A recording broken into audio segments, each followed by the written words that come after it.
Hello everyone and welcome to another loosely scripted supplemental. One of the things I've really enjoyed about making my Star Trek retrospective videos is reading all about the Star Trek TV shows and movies which never saw the light of day for one reason or another. So I thought it would be fun to do a quick history of the various ideas and concepts which have been proposed over the years and discuss if they would have been any good or not. Now a quick disclaimer though, this is not a totally exhaustive list, and for the most part I'm going to be exploring full concepts for unmade shows and ideas, not just earlier drafts of films which did eventually get made. So let's begin. So the first one we have is Gary 7. During the original series of Star Trek, Gene Roddenberry was apparently already thinking of tons of spin-off ideas for Star Trek. Assignment Earth was an episode in Season 2 which was basically a backdoor pilot for a TV show idea which Gene Roddenberry had following Gary 7 as he solves mysteries and averts disasters with the help of benevolent aliens. Now in general, I kind of give this one a thumbs up. I think Assignment Earth is a pretty decent episode. I think Gary 7 is kind of an interesting character, and he has a lovely floofy cat, which is always appreciated. It's a very kind of Sapphire and Steel style idea. That's a British TV show from the 70s about interdimensional aliens taking human form and protecting the universe from evil. I've only seen a few episodes. It's really weird but kind of enjoyable, and if you liked the episode Assignment Earth and think a Gary 7 show has some merit, then maybe check out Sapphire and Steel if you're super interested. What I do appreciate about this idea though is just how left field it is. This was obviously before Star Trek was actually a proper brand, and so the various spin-off ideas are quite broad. They're not Star Trek so-and-so, at least not always. And I think it would be interesting to see a kind of alternate reality where Star Trek, rather than being a big franchise where every spin-off show was Star Trek, something, wouldn't it be cool if Star Trek was just like the start of this weird, expansive sci-fi universe of all these interconnected shows? I think that'd be kind of cool. The Gary 7 idea as well, if this sounds appealing to you, also served as the main inspiration behind the later TV movie which Gene Roddenberry and Gene L. Coon made called The Quester Tapes. I've seen that, and it's pretty good, but unfortunately that didn't get picked up either.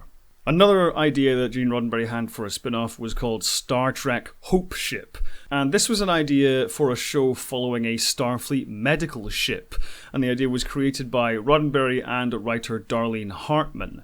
Now, there aren't many details about this show, but it's possible the show was to feature some recurring characters from the original series, and in general, I also give this idea a thumbs up. I don't personally watch a hell of a lot of medical dramas, but I certainly enjoyed things like House, and stories like the Andromeda Strain prove there is a lot of cool things to be done in the realm of sci-fi medicine or biology-focused sci-fi. I think that could be cool.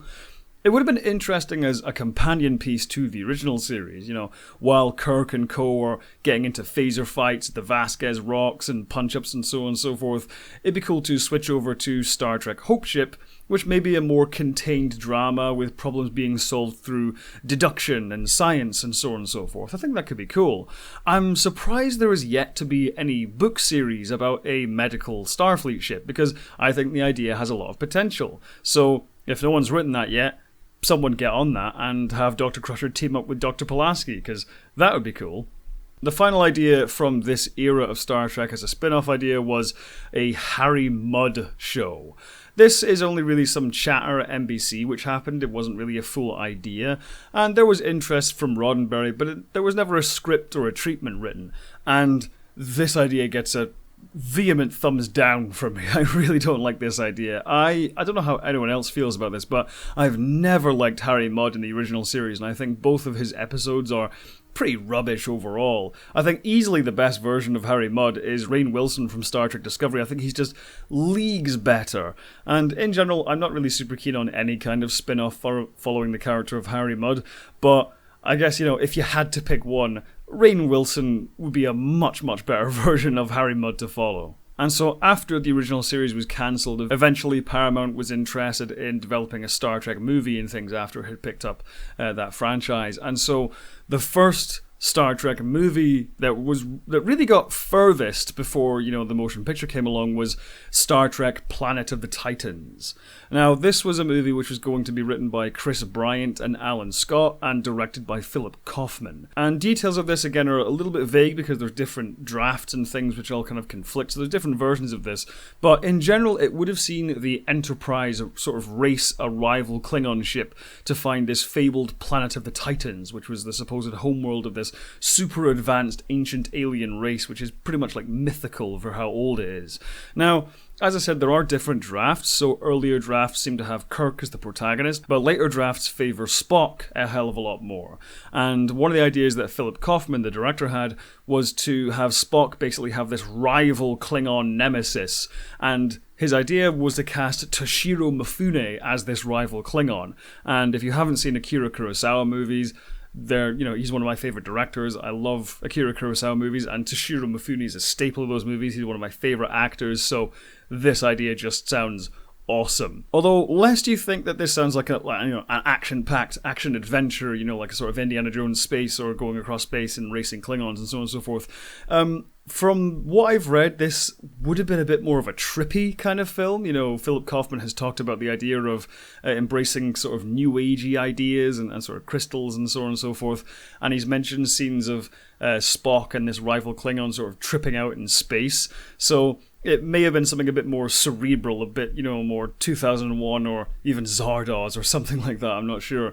But another big plot element of this script supposedly involved the crew of the Enterprise eventually travelling back in time and basically seeding life on Earth, and we realize that humanity's existence is all just one big temporal paradox, where humans from the future travelled back into the past, became the Titans of the title, and then basically began life on Earth. So that's kind of an interesting idea. I have no idea if this film would have been any good. It might have just been really bizarre and trippy and impenetrable, and it's an interesting direction to go with Star Trek, but I've always been intrigued with this idea, and if anyone knows if there's any sort of drafts of this script online somewhere, I'd love to have a read of it, because I'm really intrigued by Planet of the Titans. Eventually, though, the production of Planet of the Titans collapsed, and eventually it was decided maybe Star Trek should go back to being a TV show. So before the motion picture, we had Star Trek Phase 2. And this one was basically just kind of a repeat of the original series. It was a second 5-year mission with the Enterprise. Unfortunately, at the time, Leonard Nimoy didn't want to reprise the role of Spock, and so they replaced Spock with a new Vulcan character called Zon, who is this much younger Vulcan. And honestly, this sounds like a good idea. It's more Star Trek adventures, so that kind of gets the thumbs up. And there's some really cool concept art of this show and sets that were actually built and have, were since used in the motion picture all the way through The Next Generation and a bunch of different movies. So I think it would have been cool to see a Star Trek show with sort of more advanced production values of the time, of the 70s. This show also featured the new characters of Ilea and Decker, who, of course, eventually ended up in the motion picture. And in the motion picture, they kind of fall a bit flat because, their whole romance, it's difficult to kind of get invested in that. But I think maybe in a TV show with more development, these two characters could have worked in concept, who knows? After all, Ilea and Decker were actually the direct inspiration for Riker and Troy, with that whole romance of the past thing and that unrequited love and all that kind of stuff. And obviously Riker and Troy became much more successful as characters, so who knows, maybe Ilea and Decker would have become fan favourites had Star Trek Phase 2 ever gone off the ground. So way after that, 5 movies in, following The Final Frontier, when Paramount asked Harve Bennett to develop a 6th Star Trek film, his idea was to do a prequel movie called Star Trek The Academy Years, which would have followed a young Spock and Kirk. And this was actually an idea which people came back to several times. Way later, William Shatner also came back to this idea and suggested it. And basically, it was proposed to Paramount numerous times as a show and a movie, but both times they kind of dismissed it. Personally, I'm not sure about a show following Kirk and Spock at Starfleet Academy, but I think in general the idea of a Starfleet Academy show, I give that concept a thumbs up. I know teen dramas have a bad reputation thanks to things like 90210 and Riverdale and stuff like that, but that's exactly why I think a Starfleet Academy show could be great as a sort of antidote teen drama. Now, there's nothing really wrong conceptually with stories focused on, love stories or parental squabbles and so on and so forth, but having that alongside sci-fi stuff, I think that could be cool. I mean, I liked Smallville after all. It would be cool to target a show at teens featuring aspiring scientists and engineers and so on. After all, Star Trek has already inspired some real-life scientists. There are people who started working for NASA because of what they saw on Star Trek. And I think, considering how inspirational Star Trek can be, targeting a show directly at teenagers, I think that could be quite a valuable thing. So years after that, in the midst of the Next Generation success, there were loads of ideas that were floated about. But as I said, I'm more interested in the complete ideas that may have actually been proposed to Paramount, rather than just sort of the concepts which were batted about at one point or another. But there's a lot that was proposed in this period of Star Trek, so I'll just go quickly through this list. So this list of ideas, this bunch of stuff, included things like a TNG prequel show, which followed a younger Picard and Dr. Crusher, presumably when Picard was on the Stargazer or something like that. Gene Roddenberry also at one point considered doing a Star Trek sitcom following Lwaxana Troi. That's not a joke, that was a real thing that he considered. There was also some kind of animated show at some point, which would have seen a crossover between the original series and the Next Generation casts, but there's not many details of that. There was also talk of a Klingon Empire-focused series, which sounds pretty cool. Armin Shimmerman also proposed a Ferengi-focused show following Quark and his family and so on. Also, since Star Trek VI: The Undiscovered Country, many fans, and even George Takei himself, championed a Captain Sulu spin-off show aboard the USS Excelsior, which I have to say, hell yes, I love that idea. And eventually, writer Jeremy Diggs sort of took that concept and proposed doing a Sulu show as a CG animated series called Star Trek Lions of the Night, but unfortunately nothing got off the ground. I'm not sure if there is any ongoing series of novels following Captain Sulu, but if there is, please someone tell me, because I love Captain Sulu, I love the Excelsior, I'd love to read that stuff. Years after that, after the cancellation of Enterprise, there was a big post-Enterprise era where loads of people took a stab at trying to revive the Star Trek franchise, and one of those people was Jonathan Frakes, who proposed doing a show on the Titan following Troy and Riker. And I think this is a great idea. Obviously, some of you may know that there is a series of books which follow the Titan, and that stuff's great. If you haven't read those books, read it, and I do think Star Trek Titan would have made an awesome show. There's also Captain Worf, which Michael Dorn proposed having a Captain Worf series. It's unclear if that would be Captain Worf on a Starfleet ship or a Klingon ship. Either way, I think it'd be quite cool, and I think it's a bit more interesting if Worf was captain of a Starfleet ship, as Deep Space Nine really mined some drama out of Worf's sort of unique command style within Starfleet. So I think that could be a cool idea. But the most interesting one comes from Christopher McQuarrie, and two other people who I don't really like, so I'm not going to mention them, but look it up. It's called Star Trek Federation. And this one was set in the 30th century, following a new enterprise on a quest to save a crumbling federation.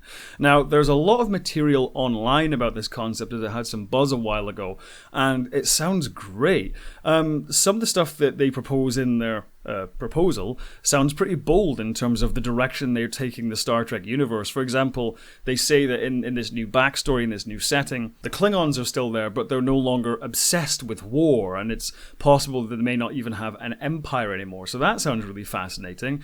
They also describe the Federation as being corrupt and decadent and weakened to, barely a handful of systems, and loads of other races have left the Federation. So that's a huge change as well. They also describe a unified Romulus and Vulcan, and they also describe the Bajorans as being this major galactic power, which just sounds fascinating to me. Now, a lot of ideas that were floated around in this proposal seem to have made it into Discovery Season 3 somehow in their 31st century version of the Federation. Whether that was conscious or just coincidence, I think it's pretty cool. As I said, there's loads of material online about this. There are excerpts from the proposal document that are around online. I'll link to it in the description for you to read, because, yeah, I think it sounded like a really cool idea. In amongst all of these ideas, though, J. Michael Straczynski, Babylon 5 creator J. Michael Straczynski, also proposed his own idea, which was just a massive reboot of the entire franchise. Just jettison all continuity, start a new timeline which he was going to call Universe B, and he was just going to have a show called Star Trek. And this was a complete reimagining of Star Trek, and his idea was to do it as a hard sci-fi show with less advanced technology and these really flawed, darker characters. And this idea sounds really fascinating to me. Personally, I love the pulpy nature of Star Trek. You know, I feel like a lot of people are hesitant to use words like silly or comic booky when it comes to Star Trek, but it is. I feel like that's part of the fun of Star Trek, that it is a bit silly, that it is a bit daft, and it is very pulpy. That's what I like about it. So even though J. Michael Straczynski is a great writer, and it's possible this would have been a great show, I'm not sure I would have personally liked it as a Star Trek show, but again, I find the idea quite fascinating. I'm really interested to see just how far he would have taken the concept and just how radically he would have reimagined Star Trek. It sounds really interesting. As well as that, there was yet another animated series proposal called Star Trek Final Frontier, and a lot of this sounds kind of similar to the Star Trek Federation concept. It's set in a distant future, there's a complacent, isolationist Federation, and it follows the first Enterprise in many years going out to explore the galaxy once again. Now, there is actually a website for this show, which the creators behind the show set up to sort of generate hype and maybe further their proposals, try and get Paramount interested.